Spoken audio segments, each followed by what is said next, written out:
اللہ کی زیر نگرانی سے کیا جا رہا ہے. تو آج ہمارے ساتھ سر موجود ہیں. سر میرا یہ آپ سے سوال ہے کہ طلبا کے لیے کتاب اور استاد کی اہمیت اور کتاب اور طالب علم کے ساتھ کیا اس کا رشتہ ہے اور یہ کیسے اس کو آگے بڑھنا چاہیے, اس کی اہمیت پر. بسم اللہ الرحمن الرحیم. کتاب شعور انسانی کی داستان, شعور انسانی کی تاریخ ہے.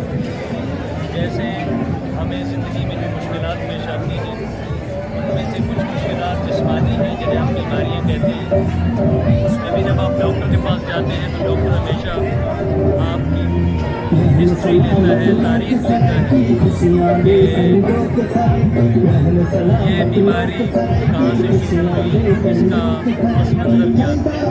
بالکل اسی طرح ہر انسان کی جو مشکلات ہیں یا موجود واقعات ہیں ان کا ایک پس منظر ہوتا ہے.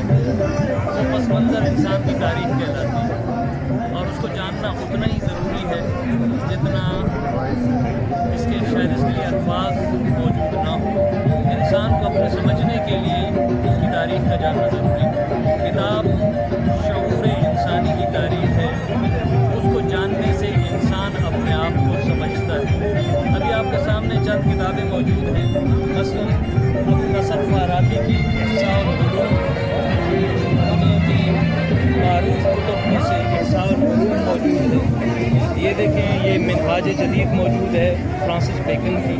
اسی طرح دیگر بہت سی ایسی کتابیں حیات اقبال اور اقبال کے حوالے سے جیسے وہ